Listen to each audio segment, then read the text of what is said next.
Assalamualaikum warahmatullahi wabarakatuh. Pagi hari ini kita bertemu di acara podcast PDI Jawa Barat, Apoteker Jabar, Motekar.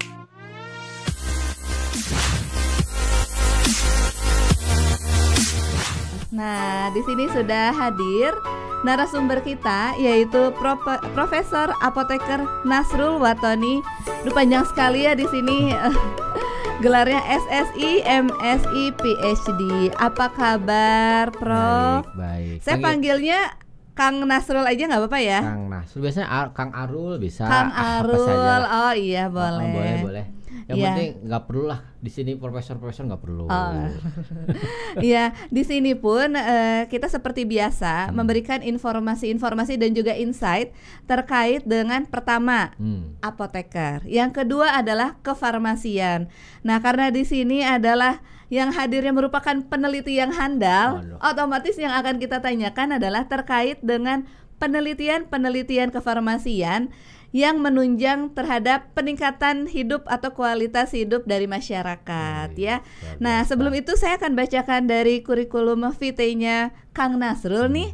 Nah, di sini adalah Kang Nasrul merupakan seorang guru besar di kampus Universitas Padjadjaran ya, Kang, bertempat di Kabupaten Sumedang.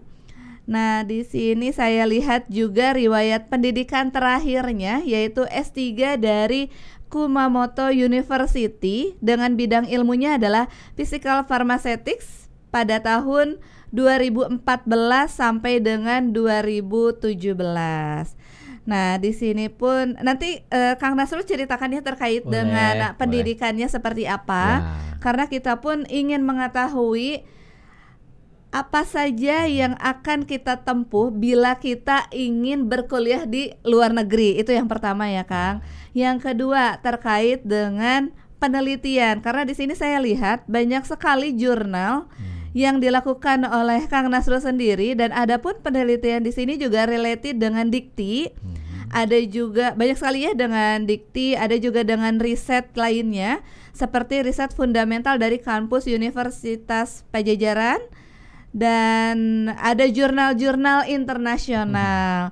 Nah, di sini juga saya yakin banyak mahasiswa baik itu S2 atau S3 yang sedang melakukan studi ya mungkin ingin mengetahui bagaimana caranya kita posting terkait dengan jurnal kita, apa saja yang harus disiapkan. Mungkin nanti Kang Nasrul boleh infokan ya, Kang? Boleh sekali. Ya, nah untuk jelasnya, bagaimana kalau kita mendengarkan secara langsung terkait dengan pendidikan Kang Nasrul nih, terakhir S3 di Kumamoto University ya. Tapi sebelum itu juga Kang Nasrul boleh ceritakan terkait dengan S1-nya di Universitas Padjadjaran, S2-nya di Institut Teknologi Bandung, bidang ilmu farmaseutik, dan akhirnya S3-nya di Kumamoto University, Jepang ya? Iya, silakan Kang Nasrul. Ya, terima kasih Teh Ina. Jadi pertama-tama, luar biasa nih, suatu kehormatan bagi saya hadir di sini. Udah lama nih nggak ada WA lagi dari Bu Lea ya dengan timnya di AI Jabar. Saya sangat respect ya terhadap perkembangan AI Jabar yang sangat begitu pesat lah dibandingkan dengan daerah-daerah lainnya ya. Mudah-mudahan ini jadi contoh juga buat kedepannya ya. Pikiran seperti ini bisa jadi inovasi lah ya, dan bisa jadi manfaat lah dan berdampak buat apoteker kita khususnya di Jawa Barat. Nah, tadi ya terkait pendidikan ini mungkin ceritanya bisa panjang lebar ya, tapi intinya sih ya, jadi ini kayak semacam apa ya, kalau misalkan kadang-kadang cita-cita itu kan harus kita kejar ya, impian itu memang harus kita kejar dan kita capai lah. Pada dasarnya kenapa saya milih Unpad, sebetulnya awalnya waktu S1 ya. Sebenarnya cita-cita saya ke ITB sebetulnya. Jadi saya ingin ke farmasi ITB waktu itu, makanya pilihan pertama waktu itu ke ITB. Tapi jurusan sama? Jurusannya sama. Nah, kenapa jurusannya sama? Nah, ini terinspirasi dari kakak saya sebetulnya, karena kakak saya juga kan kedokteran Unpad, jadi di Unpad sebetulnya. Dan waktu itu ayah saya berpesan, almarhum ya, bidang kesehatan itu tidak ada matinya. Betul. Gitu katanya ya. Jadi silahkan pilihlah jurusan yang terkait dengan kesehatan waktu itu. Nah, karena saya melihat kakak saya itu rajin ya, beda dengan saya lah ya. Jadi kakak saya itu rajin, aduh kayaknya saya nggak bisa tuh kalau kedokteran gitu ya. Apa ya kira-kira yang istilahnya nyerempet dan deket dengan kedokteran, dan ternyata memang ya secara jujur gitu ya, farmasi memang masih di bawah kedokteran waktu itu. Jadi akhirnya kita milih kedokteran. Cuman waktu itu entah kenapa ya, ITB jadi pilihan saya waktu itu karena saya pikir ya orang juga lihat lah ranking dunia pun ITB paling lebih tinggi dibanding dengan Unpad waktu itu ya. Tapi qadarullah ya, waktu itu SMPTN dulu mah ya, ujian, akhirnya ya takdir lain gitu ya, saya ke Unpad. Justru dengan Unpad di sini justru saya lebih nyaman juga ya, pengembangan diri saya di Unpad juga lebih cepat dan banyak juga plus minusnya lah ya ketika memilih Unpad, dan akhirnya alhamdulillah justru karena Unpad lah saya saat ini menjadi guru besar termuda di Unpad gitu. Mungkin kalau saya ke ITB nanti akan kita nggak bisa nih tuh ke terkait situ dengan guru besar termudanya ya, karena itu akan menjadi bahasan kita selanjutnya. Nah sebelum ke yang guru besar termuda ini, Kang Nasrul boleh ceritakan dulu terkait dengan yang S2-nya? Oke, nah S2 kan ke ITB. Karena cita-cita saya ke ITB, jadi saya pilih ITB waktu itu. Cuman prinsip saya waktu itu adalah saya tidak ingin memberatkan orang tua. Jadi alhamdulillah S2 pun saya beasiswa. Jadi saya dapat beasiswa dari Dikti ketika saya memang sudah masuk PNS ya waktu itu ya di Unpad. Jadi waktu itu pas ketika S1 sebetulnya saya sudah mulai magang di PT Kombipar nih seperti ini nih ya. Saya dulu memang suka video bikin film. Nah, waktu itu alhamdulillah memang ada alumni Unpad di sana dipercaya saya untuk membuat video profil company dari Kombipar. Nah, saya sama Pak Sandra waktu itu saya membuat videonya dan alhamdulillah terpakai. Waktu itu magang, waktu S1 saya magang di sana di Kombipar. Nah, waktu ke apoteker saya juga di Kombipar juga ya, magang juga. PKPA. Nah, ketika mau lulus pengumuman mau lulus CPNS, itu 1 minggu sebelumnya saya udah tawari bahwa Rul, kamu sudah diterima di Kombipar. Ayo secara langsung. Jadi udah wawancara juga kan sama manajer itu Pak Hardi Wibowo nih, mungkin salam buat beliau nih. Jadi Pak Hardi meminta saya untuk segera masuk di Kombipar. Tapi saya tunggu, aduh mohon maaf Pak, saya tunggu dulu pengumuman tuh. Jadi ya alhamdulillah ternyata ya itu dari takdir lain juga ya. Akhirnya ya saya harus berkarir di Unpad ternyata. Jadi saya pilih sebagai tenaga pendidik. Nah setelah itu saya mengabdi dulu dan baru memilih untuk ambil beasiswa di S2 ITB. Karena ya itu tadi cita-cita saya kan pengen ke ITB, dan alhamdulillah akhirnya bisa kecapai lah cita-cita di tahun ITB. 2007 ya. Betul. Dengan bidang ilmunya farmasetika. Berarti linear dengan yang sebelumnya. Karena tugas akhir saya waktu itu memang saya di bidang farmasi fisika ya, bersama almarhum Pak Busro itu diminta. Jadi memang saya aktif juga sebagai tenaga asisten lah, dulu asisten lab ya. Nah, asisten lab dengan lab farmasi fisika, dan alhamdulillah Pak Busro juga mungkin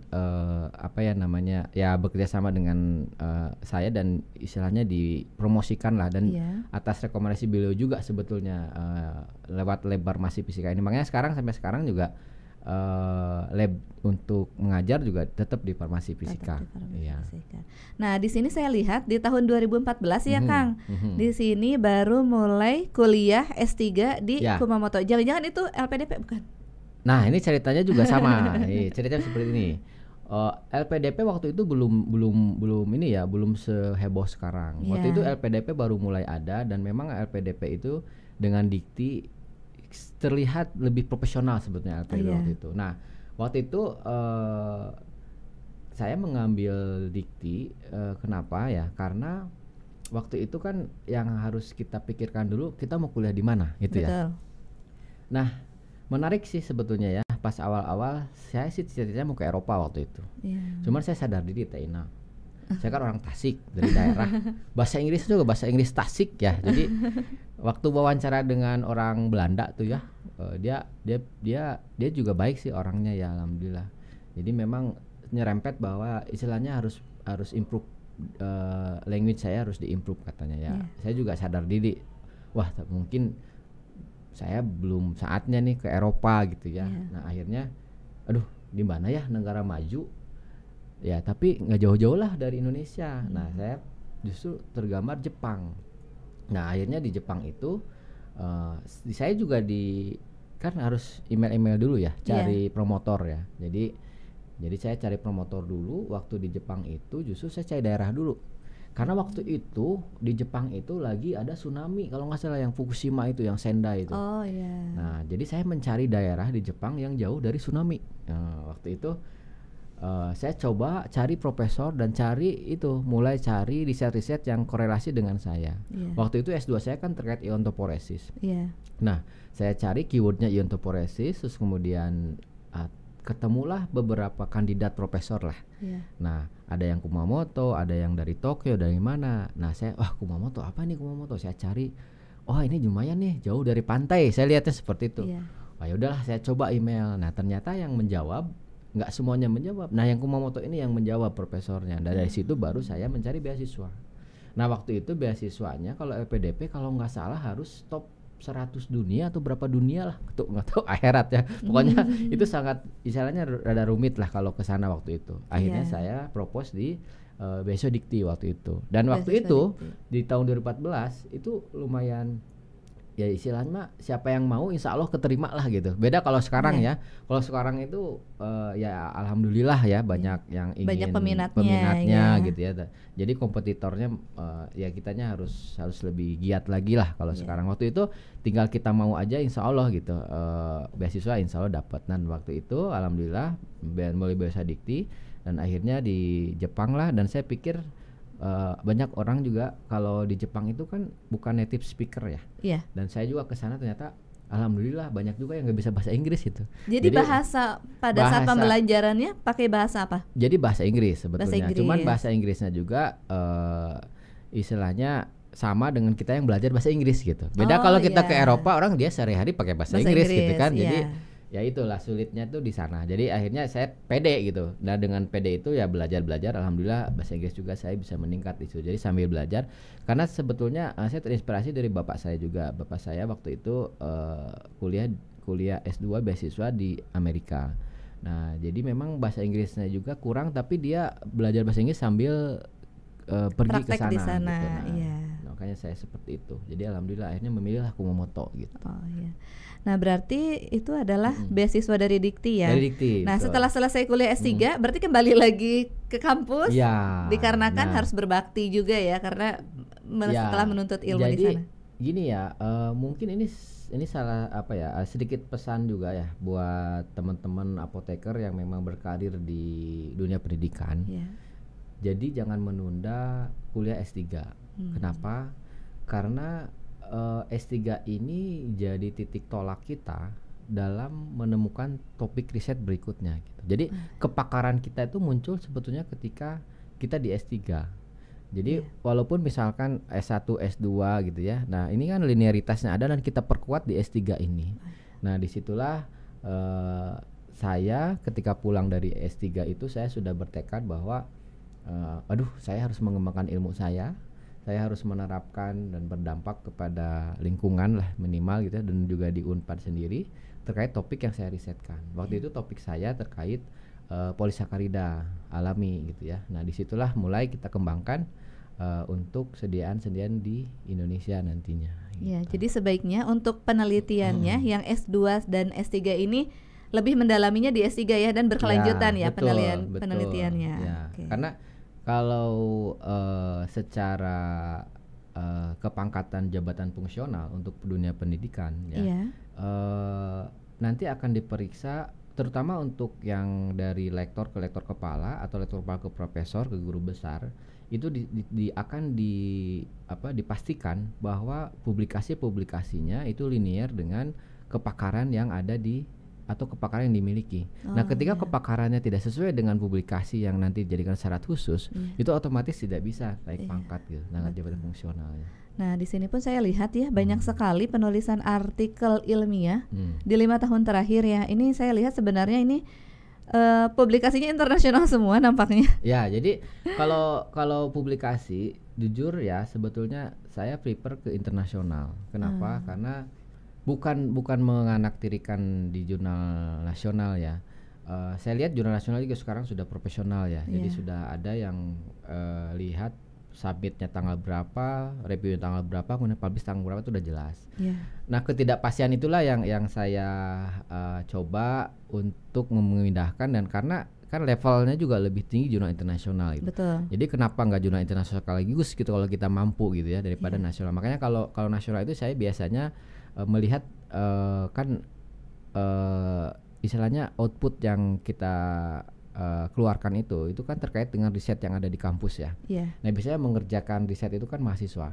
Nah, kalau saya sih suka challenge ke mahasiswa di tim riset saya, mampu nggak jurnal internasional. Kalau mampu, oke, hayu gitu. Tapi kalau misalkan saya melihat kemampuannya, saya lihat kurang, maka saya juga tidak memaksakan gitu. Artinya mungkin kenapa tadi sama itu 90% lebih memang jurnal internasional. Dan alhamdulillah di tim riset kami juga yang tidak bisa pun saya didik sehingga jadi bisa untuk di jurnal internasional. Tapi ada juga udah saya bina, udah saya lama-lama gitu ya, udah saya sabar segala macam, tapi memang raw materialnya memang tidak ke arah jurnal internasional, ya kita juga tidak memaksakan di jurnal internasional. Iya, di sini saya lihat ada 74 publikasi. Mungkin ini belum semua masuk nampaknya ya. Nah, jadi ini sekalian ini juga ya, alhamdulillah kemarin nih baru bulan kemarin baru mencapai dokumen Scopus 100 dokumen Scopus. Jadi banyak sekali. Ya, alhamdulillah mungkin itu capaian kalau di main bola mungkin ya, bola kan ada 100 permain 100 penampilan pertandingan. Nah, saya alhamdulillah secara ini mungkin saya juga bisa menyampaikan alhamdulillah sudah mencapai 100 dokumen Scopus. Jadi itu sesuatu capaian yang memang perlu nanti dilanjut oleh generasi-generasi berikutnya nantinya. Berat sekali ya. 100 publikasi Scopus. Dan di sini pun saya lihat yang terbaru nampaknya di tahun 2025 sudah ada yang bahkan sekarang lagi proses publikasi juga ada. Jadi kalau kita hitung, saya setiap semester minimal 7 publikasi internasional. Berarti ada targetnya. Sebenarnya kita membuat target sendiri berapa publikasi dalam setiap semester. Betul, karena di Unpad sendiri ada namanya kinerja yang harus kita capai. Cuman kinerja itu kan ada yang 100%, nah ada yang boleh di atas itu. Nah, kalau saya targetnya selalu 200%. Jadi yang biasanya hanya 2-3 publikasi, kalau saya 2 kalinya. Dan publikasi itu rata-rata 90% saya Q1. Kalau Q1 itu kan kuartil yang paling tinggi, jadi yang paling susah lah untuk publikasinya gitu. Saya tidak terbayang literasinya ya. Dengan 100 publikasi Scopus, literasinya sebanyak apa? Sebetulnya itu lebih ke manajemen riset. Jadi kalau kita sebetulnya gini ya, mungkin ini bisa diterapkan di bidang apapun ya. Jadi kalau kita lihat kita nggak bisa kerja sendiri. Jadi saya juga nggak mampu untuk membuat publikasi dalam setiap semester sampai 7-8 internasional sendiri, itu saya nggak mungkin. Nah, pasti saya punya timnya. Nah, tim riset ini yang saya membantu. Saat ini alhamdulillah ada sekitar 10 mahasiswa pasca dan yang aktif ya. Dan sekarang juga ada yang postdoc dengan kami di tim risetnya. Dan bahkan mungkin sekedar iklan dikit nih mungkin ya, teman-teman saya nanti alhamdulillah ya, rekan-rekan apoteker, saya menjadi salah satu kandidat promotor PMDSU. Jadi buat teman-teman yang tertarik riset dengan saya, S2 fast track ya ke S3 tuh, itu saya ada 1 slot tuh untuk tahun 2025 ini. Jadi silahkan daftar PMDSU. Nah, insya Allah mudah-mudahan yang terbaik akan saya pilih dari yang paling baik nanti. Tuh. Terus ada juga beasiswa BPDP namanya, beasiswa Prasta Sarjana Unpad. Ada 1 slot juga tuh buat teman-teman semua di sini untuk gabung dengan tim riset saya ya. Itu free UKT dan free biaya risetnya. Waduh, benar-benar nih. Siapa yang berminat langsung saja menghubungi pihak kampus ya, Fakultas Farmasi Universitas Pajajaran. Dengan bidang keilmuannya farmasetik mungkin ya. Nanti saya ada website, flyernya, ada blog pribadi juga boleh nanti. Atau ketik Nasur Watone juga nanti bisa lihat lah, web pribadi personal saya bisa dicek apa risetnya, terus apalagi aktivitasnya itu bisa dilihat. Bisa, ya. Dan juga di sini sangat berpengalaman juga dalam penulisan buku ya. Ada beberapa buku yang mungkin kita sendiri sudah pernah membacanya nih di sini gitu. Tampaknya di sini hanya sedikit yang ditampilkan. Tapi mungkin sebenarnya sudah banyak ya yang dipublikasikan untuk buku-buku ini. Ya. Jadi kalau terkait buku, saya sih memang senang menulis ya. Iya. Jadi bahkan saya juga mungkin teman-teman ada yang spill ya majalah Farmasetika ya di farmasetika.com. Nah, sekalian saya pengumuman juga ya, silakan follow ya IG-nya ya farmasetika.com. Alhamdulillah sekitar 50.000 lebih sudah ada. Nah, saya aktif di situ karena waktu itu saya menulis lebih ke diary ya dulu waktu itu ya. Diary kan sekarang udah nggak zaman dulu ya. Nah, saya pindah ke blog. Nah, ketika di blog waktu itu justru starting point-nya ketika saya di Jepang waktu itu. Nah, waktu di Jepang itu kan saya kuliah sendiri ya, anak istri nggak dibawa, jadi supaya positif yang lain mau jalan-jalan, saya mah diem di kosan. Nah, itulah bikin website, bikin blog waktu itu. Jadi disitulah saya mulai menulis. Nah, waktu itu saya sudah berjanji, saya di Jepang nih, ketika saya lulus saya harus punya buku. Oh iya. Nah, akhirnya sudah ditarget seperti sudah itu ditarget. ya. Akhirnya ketika saya pulang, saya menerbitkan buku. Namanya tips publikasi untuk peneliti pemula ya, jurnal internasional. Itu sudah alhamdulillah saya juga nggak tahu siapa yang menjual ya. Itu ada di di Shopee, di mana-mana sudah ada tuh, tapi saya nggak tahu itu kemana itunya. Iya ya, sebenarnya harus ngasih royalti nih sama tapi yang ada sih, membuatnya. ada kadang-kadang dari PT The-Publish-nya ada. Cuman saya kurang, mungkin mereka ada marketing sendiri ya untuk kreatif buku. Tapi intinya sih filosofinya adalah kalau teman-teman semua ingin membuat buku itu bukan hal yang mustahil, asalkan kita yakin dan itu bisa. Dan nanti juga ada editorial dan segala macam. Saya udah dibantu sama publisher sama Propalya waktu itu. Jadi alhamdulillah semua perjalanan di Jepang dari tahun pertama sampai tahun ketiga, tapi terkait penulisan buku itu ada dalam buku itu. Dan di sini juga ada beberapa sudah hak ciptakan ya terkait dengan buku tersebut, dan juga banyak sekali penghargaan yang pernah diraih nih. Saya nggak kebayang pada saat kita melihat oral presenternya waktu pas Kang Nasrul mungkin di sana ya. Di sini ada di Jepang di tahun 2015 Oral Presenter Award. Nah, Best Poster Award juga, dan juga di sini ada Top 2% World Scientist 2024 dari Elsevier ya. 2024 berarti tahun kemarin. Ya. Mudah-mudahan tahun ini tetap kita pertahankan dan dapat juga, apalagi dengan 100 dokumen harusnya sih tetap bisa menjadi top 2% ya scientist. Jadi top 2% scientist itu di Indonesia itu hanya 150 orang. Hanya 150 orang. Yang ada di top 2% ini. Jadi alhamdulillah ini suatu amanah juga ya, mudah-mudahan tetap menjaga speednya ya, supaya menjadi bukan istilahnya ingin ikut juga mengajak lah gitu ya. Saya bisa, berarti teman-teman apoteker juga bisa. Pasti gitu bisa ya. Nah, sebetulnya itu juga bukan saya mengejar ke sana, tidak gitu. Jadi itu datang sendiri gitu. Jadi ketika kita berkinerja, alhamdulillah lingkungan pun akan menghargainya gitu. Jadi yang penting kita fokus, dan insya Allah akan berdampak untuk lingkungan kita sekitar gitu. Nah, tadi sempat dibahas ya terkait dengan guru besar termuda nih ya.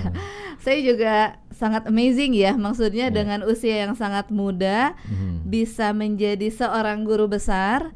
Tapi memang tadi jika kita lihat dari penelitian, publikasi, buku yang diciptakan, bahkan yang sudah dihak ciptakan, ini sangat banyak.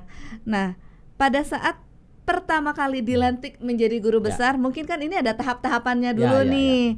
Nah, kita ingin tahu nih Kang, sebenarnya apa saja supaya mungkin nanti di sini juga teman-teman dari mahasiswa apoteker ingin menjadi seorang guru besar seperti Kang Nasrul, apalagi yang memang sudah ditarget terkait dengan publikasinya, selalu pembelajarannya terus menerus gitu kan ya. Nah, apa saja nih yang harus disampaikan? Sebetulnya tadi yang seperti yang saya sampaikan ya tadi ya, artinya sih saya nggak mengejar ingin jadi guru besar waktu itu ya.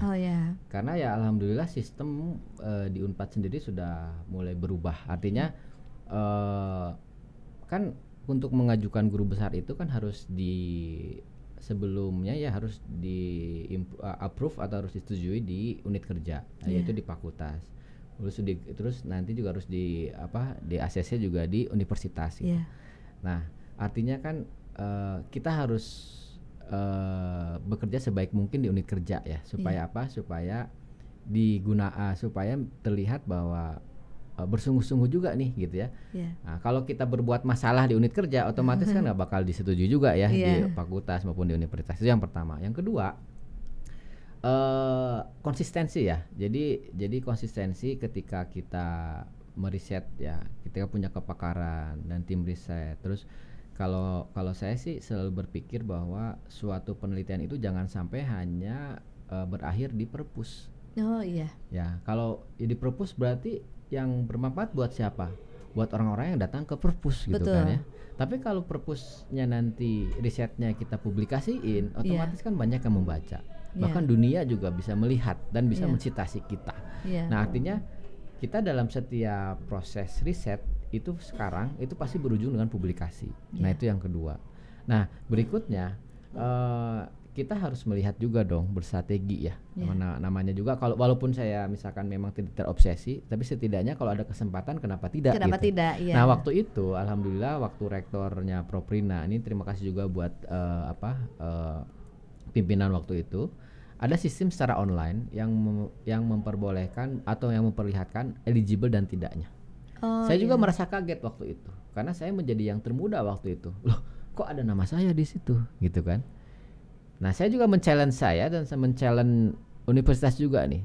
Bener nggak nih kalau saya ajuin, saya bisa nggak nih gitu ya. Nah, ya sudah, karena memang syarat-syarat saya sudah cukup kan, karena konsistensi tadi ya coba submit kan. Kalau syarat GB itu kan ada Tridharma perguruan tinggi ya. Ada pengajaran, ada penelitian, ada pengabdian. Nah, jadi ini ada sistem kredit dan kredit poinnya saya sudah mencukupi waktu itu. Dan ada syarat khusus. Nah, syarat khusus saya kan sudah alhamdulillah banyak publikasi. Jadi sudah tidak sulit lah untuk mencari publikasi plus author. Dan juga saya kan reviewer di beberapa jurnal internasional, itu syarat khususnya juga. Jadi secara persyaratan itu sudah memenuhi. Tapi saya challenge nih, bisa nggak nih gitu ya. Dan ternyata alhamdulillah ketika saya submit, prosesnya berjalan mulus dari fakultas. Karena mungkin ya ini bukan saya ini ya. Karena mungkin saya juga di Kaprodi ya, di program studi, kemudian pernah menjadi manajer dan saya membantu Bu Dekan gitu. Artinya kinerja juga terlihat lah alhamdulillah di fakultas di ACC. Nah, begitupun di universitas, karena banyak juga teman-teman ya yang terganjal di fakultasnya sendiri atau di departemennya sendiri. Karena apa? Karena kadang gitu ya, kalau melihat ini ada yang muda, ini saya juga belum gitu ya. Itu ada juga yang begitu ya. Berarti memang harus support penuh ya dari fakultasnya. Betul. Jadi harus melihat, istilahnya kita harus juga suun lah gitu ya, harus istilahnya memohon juga sama senior kita yang memang mereka syaratnya belum cukup.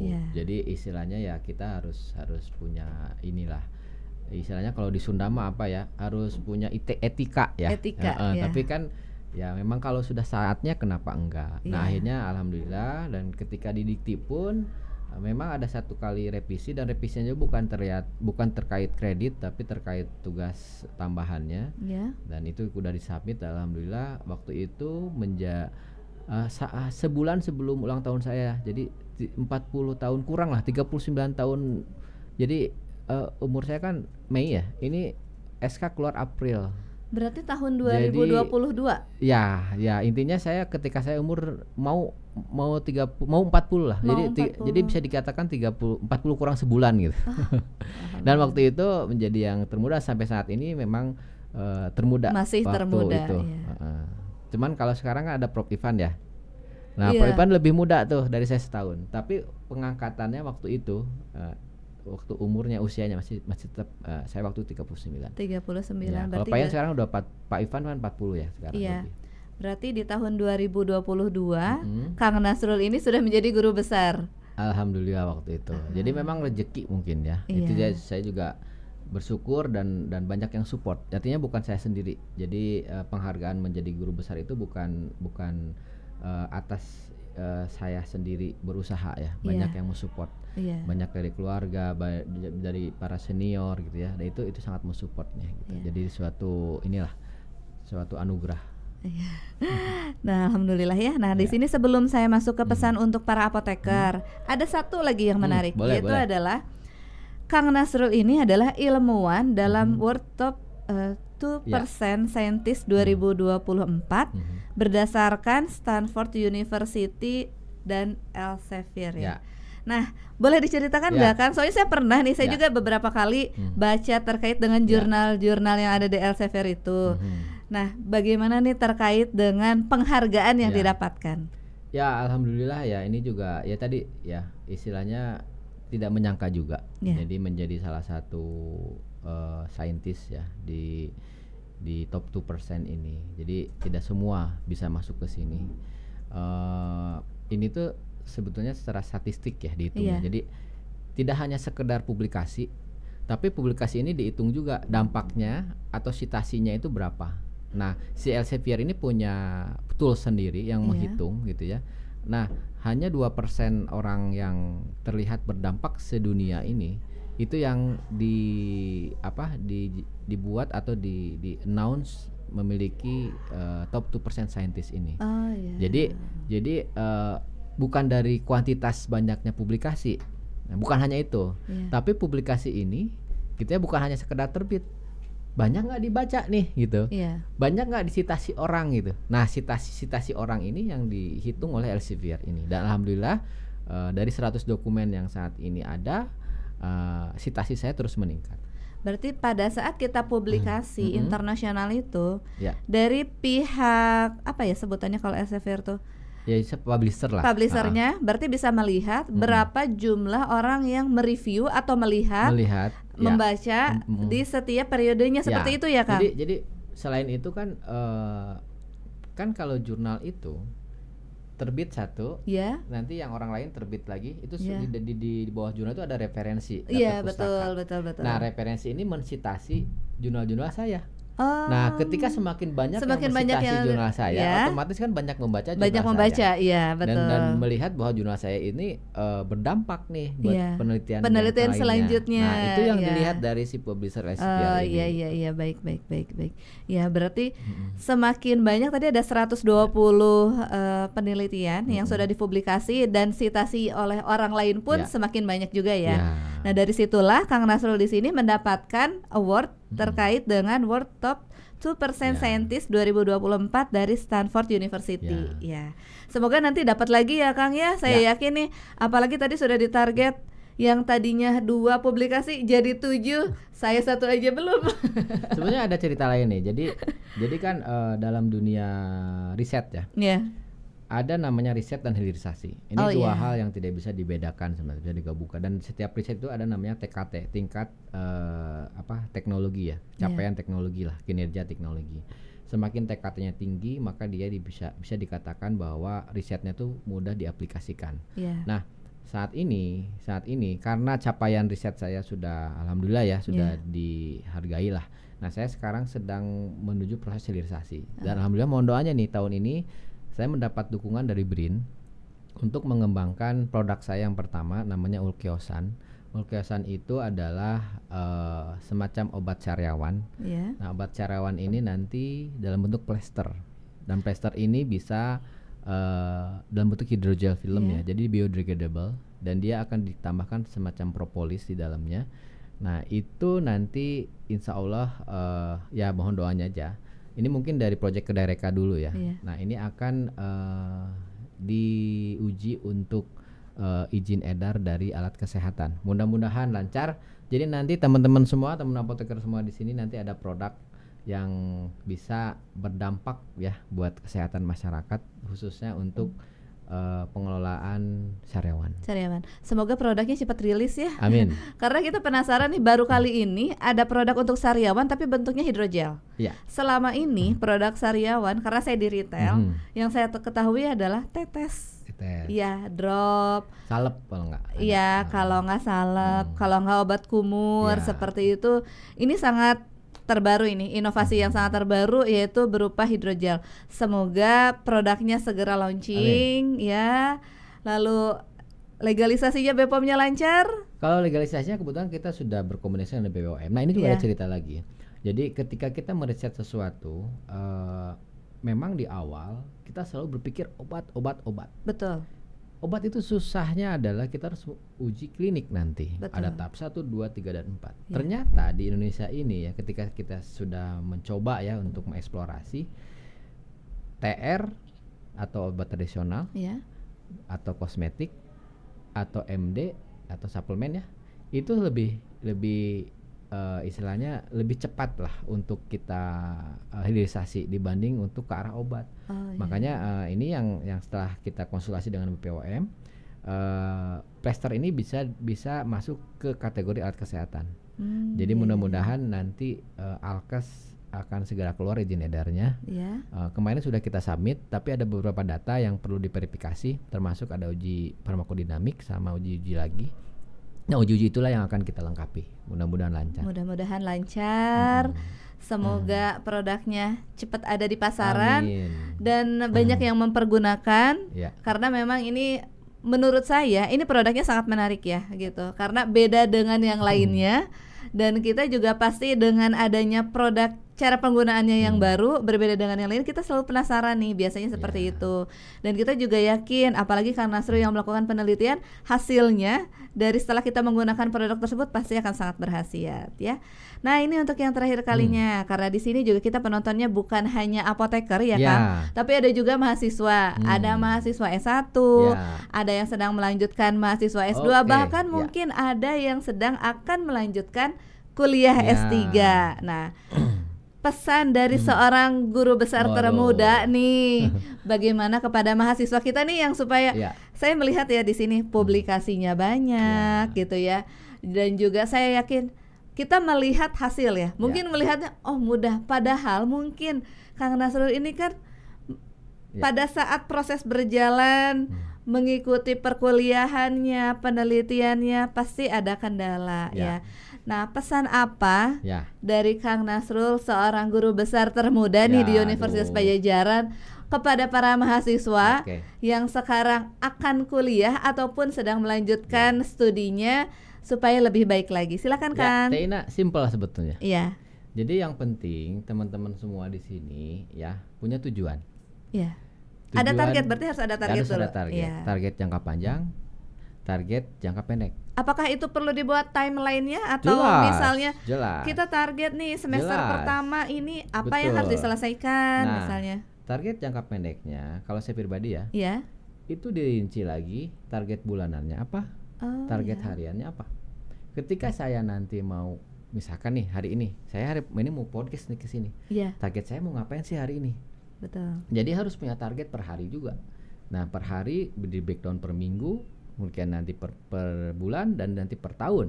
Nah insya Allah dengan target tersebut itu akan memicu kita bahwa kalau ketika belok sedikit udah keluar target nih gitu ya. Jadi itulah yang harus ditekankan ya buat teman-teman semua ya. Insya Allah tidak ada yang tidak mungkin kalau kita berfokus ya, dan kita terus keep on the target, keep on the timeline. Insya Allah itu semua bisa dijalani sebetulnya. Simple tapi sulit sebetulnya ya. Contoh kasus kayak gini. Contoh kasus ya, misalkan saya memberikan challenge ke mahasiswa pasca sarjana misalkan untuk menerbitkan salah satu paper review artikel. Karena review artikel ini salah satu syarat untuk kelulusan.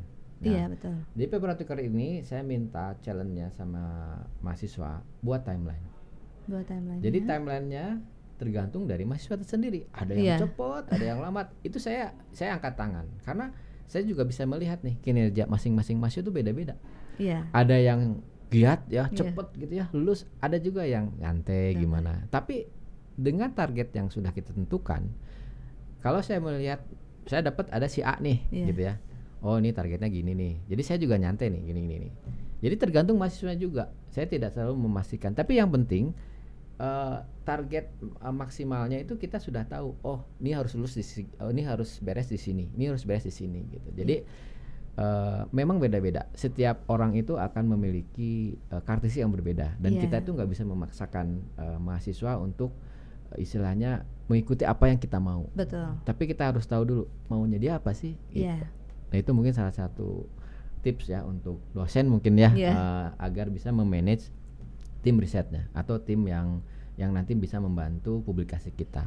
Sekali lagi kita nggak bisa sendirian publikasi 1 semester sampai 7Q1, nggak bisa.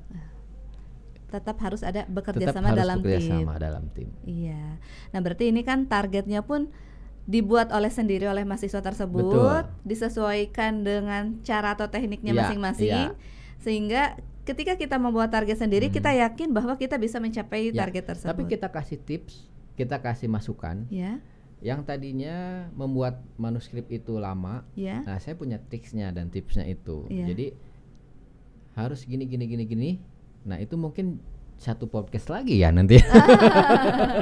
Iya, cara karena sudah panjang gitu. Tapi memang itu sangat butuh sih. Apalagi kalau misalnya mahasiswa yang akan menyelesaikan studinya. Kadang mahasiswa tuh bingung. Kalau berhadapan dengan orang yang minta misalkan kamu harus publikasi, tanpa dia tahu yang menyuruh itu gimana sih caranya. Dia mikirnya harus langsung menulis, bukan seperti itu. Jadi ada tahapannya. Saya suka kadang memarahi, atau bukan memarahi ya, saya suka menegur mahasiswa, ngapain kamu nulis dulu? Jangan dulu nulis. Ada tipsnya. Jadi bukan itu dulu. Jadi kalau disuruh nulis dulu bingung dia. Kayak kita bikin kue, dia nggak tahu resepnya, dia campur-campur aja gitu terus, kan nggak jadi kuenya gitu. Nah itulah mirip seperti itu. Iya, siap. Wah ini tipsnya sangat berharga sekali ya, dan memang sebenarnya harus ada satu kali lagi nih podcastnya terkait dengan pembuatan manuskrip. Boleh, nanti kita lihat bisa. Dan ini juga memang sangat bermanfaat apalagi yang memang mahasiswa atau mahasiswa pasca sarjana yang memang akan menyelesaikan studinya, mungkin bingung juga nih tahapannya manuskrip itu seperti apa gitu ya. Nah tadi tipsnya juga sudah diinfokan oleh Kang Nasrul, bahwa kita harus memiliki target, kita harus membuat timelinenya, kita harus memastikan bahwa target yang kita buat dalam jangka waktu per hari, bulan, tahunnya ini bisa tercapai dengan baik. Ya. Ada closing statement terakhir? Oke. Yang terakhir mungkin saya selalu berpikir ya,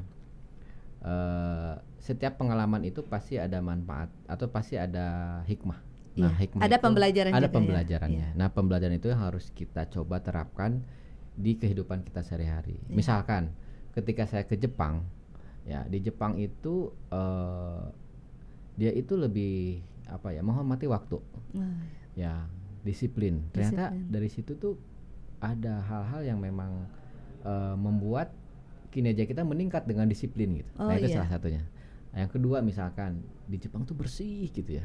Kok kenapa sih di kita nggak bisa gitu ya? Nah, itu yang hal-hal yang sedikit lah yang bisa kita terapkan. Nah, di luar itu ya spesifik ke riset misalkan ya. Kalau di riset di sana itu dia juga sama. Jadi ada program dalam setiap semester itu, dan kita kumpul dengan tim risetnya. Kemudian nanti dia juga mahasiswa itu bukan sebagai hanya hubungan dosen mahasiswa, enggak. Ini kita ada kekeluargaan juga. Makanya di kami ada makan siang bersama. Kadang nanti juga kita ada trip untuk jalan-jalan gitu. Jadi harus ada istilahnya kedekatan sama bukan saya istilahnya harus saling membutuhkan. Jangan sampai kayak semacam tidak nyaman gitu. Saya tidak nyaman, mahasiswa tidak nyaman. Nah, jangan sampai seperti itu. Jadi intinya pesannya mungkin ya itu tadi ya, hikmahnya adalah kita ambil hikmah dari setiap pengalaman yang kita ada, terus kita terapkan ya. Dan jangan malu untuk belajar, karena sampai sekarang pun saya terus belajar. Iya, betul. Wah, benar-benar menginspirasi ya. Nah, di sini juga kita mendapatkan banyak sekali insight ya Kang ya. Dan saya pun sangat amazing nih terkait dengan publikasi yang sangat banyak, hak cipta yang sangat banyak gitu ya, penghargaan yang sangat banyak, penelitian setiap bulan dan setiap triwulannya ini memang sudah terschedule dengan baik ya. Saya ucapkan terima kasih kepada Kang Nasrul. Nama lengkapnya adalah Profesor Apoteker Nasrul Watoni, MSI PhD. Nah, atas informasi, arahan yang diberikan kepada para mahasiswa khususnya. Dan di sini juga kita membuka wawasan baru bahwa bila kita yakin untuk mencapai suatu target, maka itu pasti akan tercapai. Seperti itu ya Kang ya. Dan sekali lagi mungkin kita bisa bertemu lagi di podcast yang selanjutnya. Boleh. Di yang lebih update lagi. Apalagi tadi sudah di-spill nih terkait dengan manuskrip untuk para mahasiswa. Nah ini pasti yang nontonnya pasti saya yakin banyak para mahasiswa yang akan menyelesaikan studinya. Terima kasih banyak Kang Nasrul. Semoga sehat selalu. Semoga kita bisa bertemu di podcast PDI Jawa Barat selanjutnya. Dan jangan lupa adik-adik dari mahasiswa, apoteker, mungkin di sini juga ada masyarakat umum yang menonton. Dan kita yakin bahwa apapun yang kita sampaikan ini memberikan insight positif kepada semua pihak ya. Dan jangan lupa selalu follow PDIAI Jawa Barat, Apoteker Jabar, Motekar. Terima kasih.